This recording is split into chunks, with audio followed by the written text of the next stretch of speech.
So we have quite a bit of detail in there. Next thing on the list is going to be some lights. Let's put some lights probably just above the console there.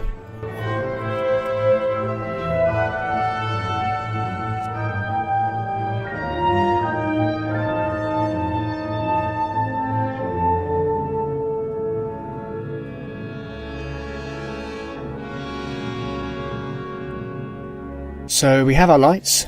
Now there's still a lot of plain wall above the console there. Doesn't look very good at all, so let's use, say, an Asteria texture for now, just as a gap filler, and we'll add a bit of detail up the top there on that plain basic bit. Don't know if I like that or not.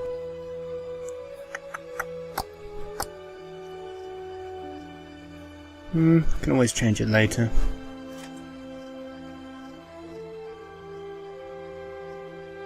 Okay, screen next. Let's see what we can do to improve the screen.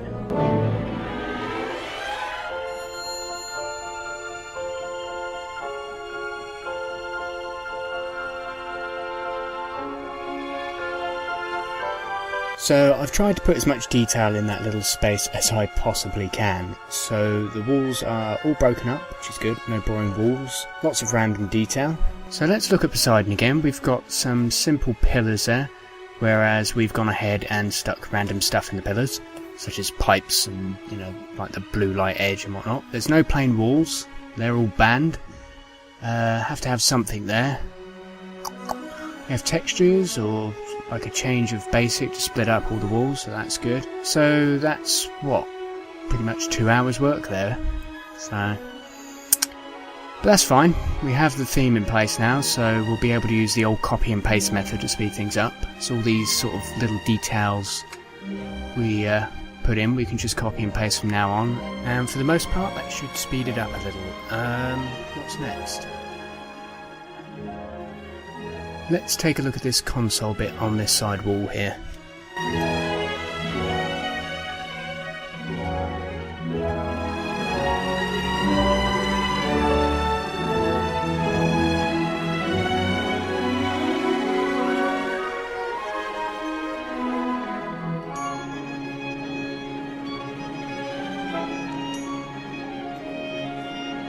Let's just move this light up into position. There we go. So that looks pretty good.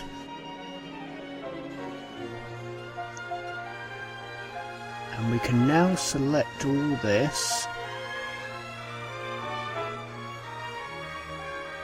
No, let's do it a different way. And copy and paste it over to the other side.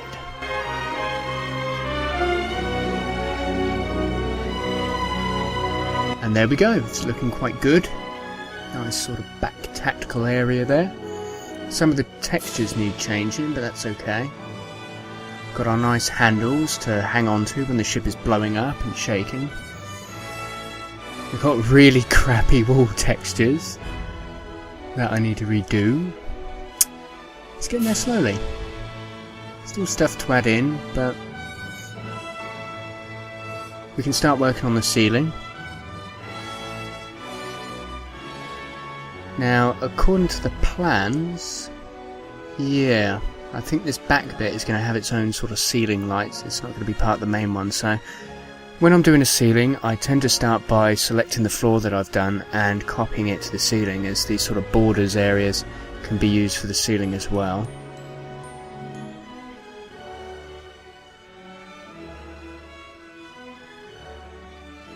Change it to chalk. And raising the centre brush and applying the blue light texture. So let's hope that's lined up anyway. In case you hadn't realised by this point in time, this isn't actually live commentary. It hasn't been since episode 2. But the problem is that for every 5 minutes of commentary that I've been putting in, it's taken me about an hour to record it. Because the original commentary was really, really bad in terms of quality. So I had a thought about it. I just had a break from replacing the commentary, and I thought, you know what, I'm just going to watch the video, describe what's going on instead of trying to replace exactly what it is that I said word for word. So, surprise! I wonder how many people actually realised it wasn't live commentary. I think I lined it up quite well. If you go back to the point where I start the console on the left-hand wall, I say... Where's my script? I had my replacement script. I say something along the lines of, oh, what's next? Let's start this side console thing, and it's actually slightly out of alignment because I've already selected the wall and already know what I'm doing. So, yeah, okay, obviously you can see the ceiling there that I've just put these things in. I'm quite good at making random stuff, especially ceiling stuff. That's something a couple of other mappers have mentioned to me. How do you make your ceiling so interesting? And I suppose the best techniques I can give you for that is just to be random. Just put as much random detail in as you can. Grates are pretty good. Putting grates in if you have nothing else to do. In this case I use sort of little chrome poles because I really like having pipes. I really think it adds to it. It makes it look like a functioning vessel even if it's not actually going anywhere. So I tend to put in quite a lot of pipes. So that's what I'm doing on this one. And it's easy because it's just copy paste. As you can see there, it's just copy and paste. What else we got? So once I've done this, I think the next thing I'm going to be working on is when you look at the ceiling, you can see that these basic sort of trim borders that I've just put in, these borders that go around the outside, they just go straight up. They don't have any detail on the edges of them, but because the carpet has blue lights going around the edges of the steps, I thought I might add in sort of a lip around the bottom of this basic area, and I'll probably show you on Poseidon at some point. Are you going to come on, bring up shot Poseidon, because they do the same thing, and I have done the same thing in a couple of rooms and whatnot, but I'm going for maximum detail here. This is a bit over the top in terms of how much detail I put in. So are you going to bring up the shot? Yeah. So there you go, you can see it just goes straight up to the light there, and it's just solid basic. In this case what I do is I just bring the ceiling down, haha, good timing, and then I do another piece and I make it slightly smaller so it sort of shrinks by just a few little tiny amount, and then I apply a texture to it, sort of a ribbing looking texture. That just gives it a bit more, makes it a bit more interesting and a little less sort of boring and going straight up. I mean, it wasn't really needed here because of the size of the area is so small. It's just a tiny little back bit of the bridge, but I am going for maximum detail with this just to show you how to do it. So it's quite a few good tips. Well, I hope there's a few good tips in this video. So yeah, here I have a problem applying a texture, I believe, by the looks of it. There we go, works this time round. And just squeeze that down to, I think I decide 1. Yeah, vertical stretch of 1. Don't have to worry about horizontal because it's literally just a line. And then we just speed through it quite candidly. And I think the next thing is probably going to be this will be a section where I'm saying, look at the lip, how pretty it is, how nice it is, oh yes, how splendid, and whatnot. Next thing's probably going to be those pillars. I didn't like the way the top of those pillars was so straight, and there was sort of a brush at the top there that I could easily slant backwards, and I thought, well, if I slant it backwards a little bit, it might look a little bit better. And these sort of pillars, I think, are in the Asteria. This sort of approach was used on Asteria in the corridors, where I used to have basic, and then sort of on the archways that go around, I used to have basic brushes on the left, and then I'd have the light in the middle, and then basic brushes on the right. And then as the map developed and got more complicated, I changed it to a texture.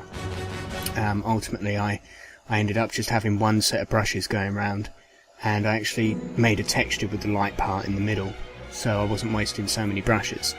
So that's probably what I would do with this eventually, just to save the hassle of losing all them brushes just for these pillars. So maybe when I continue the map, I might carry on with that and whack that in. So at this point I've probably blabbered on about all sorts of things, and I finally selected the top of the pillars. I'm not actually sure what comes next. Oh, there we go, I'm just slanting them back slightly. So, looks a little bit better anyway. Now I imagine the next bit is just essentially going to be me talking about the detail. I do like the console there with the bit going back. That's very similar to 10 Forward actually. They have like this, I think it's like a light thing or a picture or something at the back behind the bar, and they have that sort of approach. It's used quite a bit. Yeah, this is the point where I just sort of talk you through what we've done, I suppose. But it's quite obvious what we've done. We've got loads of detail in. Love my chrome pipes.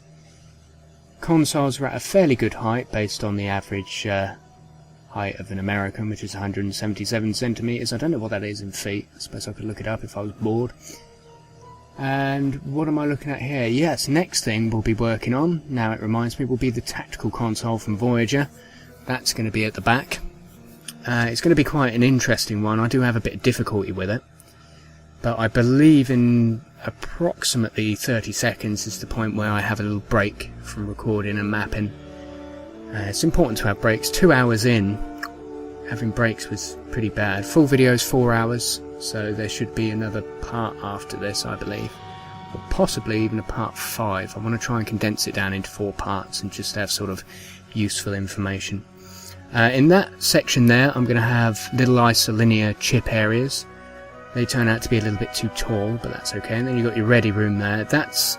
I didn't start that by the time I finished this video. I'm not quite sure if it's going to be big enough. And of course you're going to have the Raven slash, well, it's used on loads of bridges like the Pasteur and whatnot, Helm console. That's going to be quite a good one. Actually, it was used on that episode of Voyager I watched today, which is Workforce. They redressed it and used it for an alien console, the one Janeway uses when she's going to shut down the power in the power facility thingamajiggy. It's really difficult to talk. Obviously, at this point I'm talking about something. I don't know what. I've muted it. But this is the point where I go on a break. And I did show, originally, I cut it early, I did show a picture of my redress Intrepid bridge. So what I will do is I will pause the video here where it cuts, and I'll just stick in a shot now. So where I said cuts, I would have put in a shot, and that's my pretty little Intrepid class refit that I did, circa 2388. I think it looks quite pretty. So on to the next part. I do a little bit of work while I'm away. As you can see, I've sort of added in the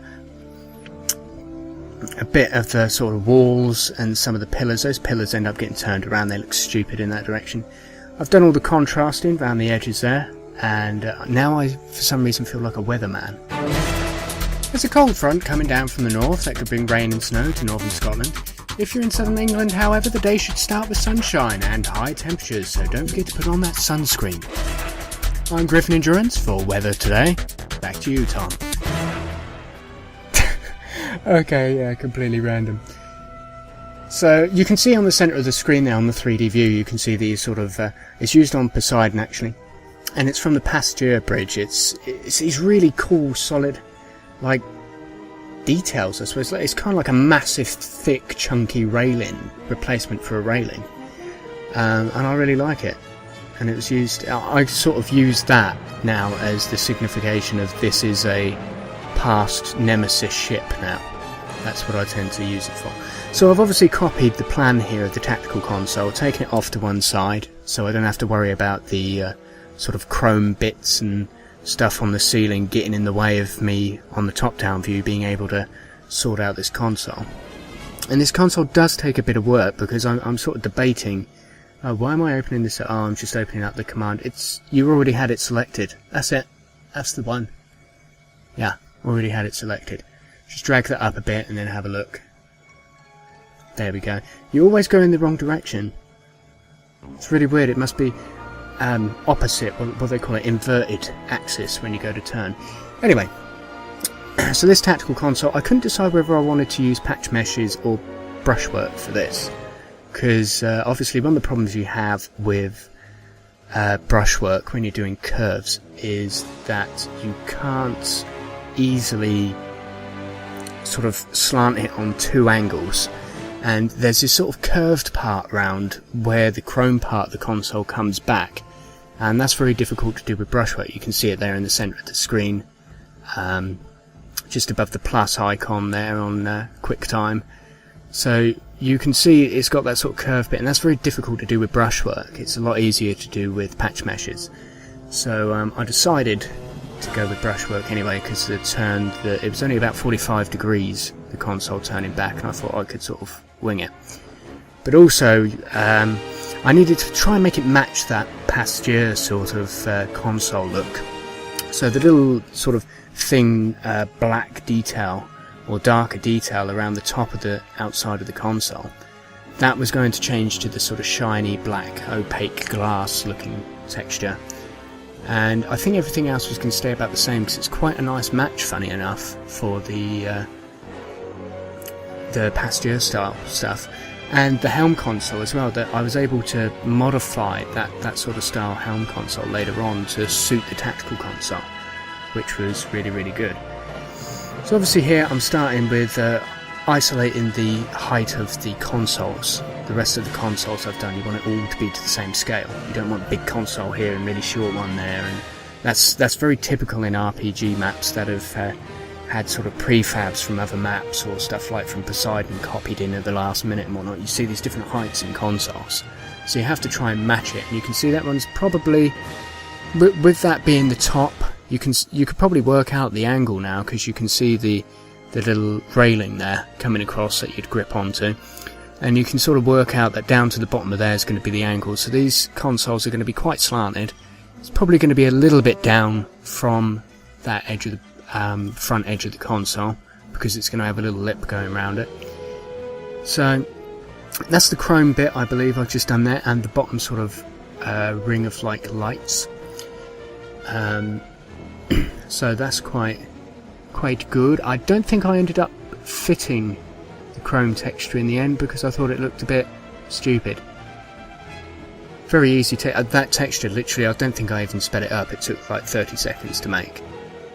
I do like the hands-on stuff. It's sort of using your hand to do it. It's so much more rewarding, I find.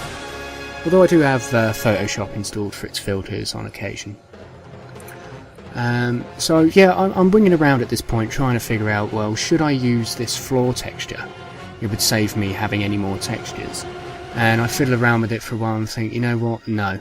So then I change it to this one, which I add in there, which looks a lot better. It looks much more like the sort of Voyager looking ones down there.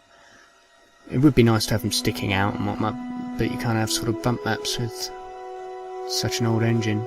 It'd be nice to have them sticking out. So I slant this, and I'm debating, I think, whether or not I can actually have this little slanty bit at the bottom to bring that chrome in.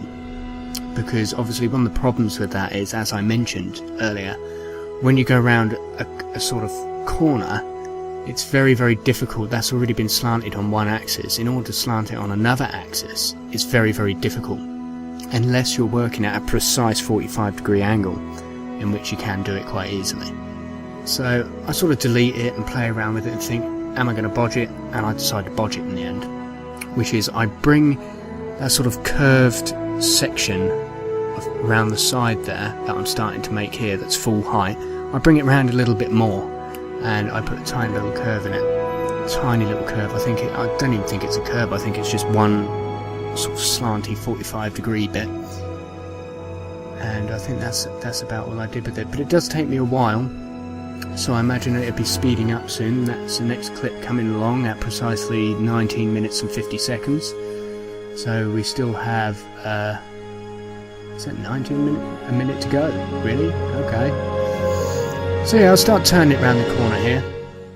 Other interesting points. If I'd done this with patch meshes, I'm probably going to do the two other front consoles with patch meshes, the ones that I don't do by the end of this video. There's one really good advantage with patch meshes, is you can rotate them completely. If you group them together, select all, function group, you can rotate it to any axis and it won't mess up. Whereas with brushwork it does. So there are very strong advantages to using quite a few patch meshes. It can cause an error that I've been dealing with recently, where it says something about too many something on a leaf. It's something to do with the way in which portals are handled. Because the problem is, with patch meshes, they can't be detail. And you have two types of brushwork, essentially. I suppose most people watching this will probably know that if they're watching it for sort of mapping tips. But you have structural and you have detail. Your structural stuff is essentially what makes up a room. It's walls, the floor. I actually don't even bother doing that. Everything that you can visibly see on my maps is detail. And then I surround the box with surround the room with a chalk box, hollow it out, and I make that the structural.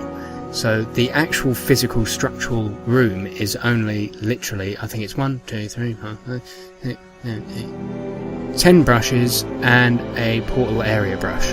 That's it. That's each room, and it solves so many of the rendering problems that you have when you open a door and it all completely lags out and stuff. It really solves a lot of them by just making everything into detail. But obviously you can't do curves, which is a real shame, because I've had to redo several bits on Asteria and on another map I've been working on recently, which I can't really talk about. I've had to redo large portions of that because it causes issues when it comes to working out the area portals. Losing my voice today. Working out the area portals for each part of the map. So at this point, what am I doing here? I am deciding on the front and the slant of the consoles. I know there's a little sort of screen thing, screen guard. Kind of looks like a dashboard on a car, really. But that's another thing. When you come to designing maps, there are a couple of hints that I can give you to improve your actual overall design skills. The first one is obviously I'm able to recognise props, like that Pasture helm console at the front. It was on the Raven. It was in Workforce. I think it first appeared. It was built for, I believe, All Good Things, for the Bridge of the Pasture, the Olympic class, final episode, Next Generation, and it's still used in Season 7 of Voyager. So there's a lot of these. In fact, I think it was used as a Xindi console in Enterprise as well. So it's recognising these. If you can understand how the producers of the sets of Star Trek actually redressed sets and made up each alien environment, they'd go into this massive warehouse just full of bits that they've constructed in the past, and they'd go, right, how can we make an alien ship from this? The Malon ship in what's Juggernaut or whatever it is, with the big ship. That's the Borg interior that was used a few episodes previously. Interesting fact, now I've actually reached the end of the video. I am blabbermouth today. Okay, I will start the next video. Thanks for listening. Maybe this is a little bit more entertaining or informing than what I did previously. Speak to you soon.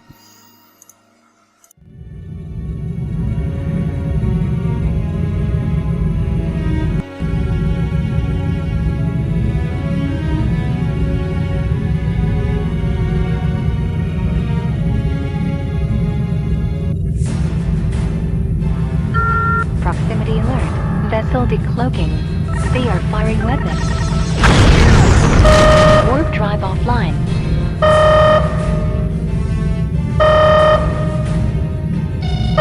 Incoming transmission.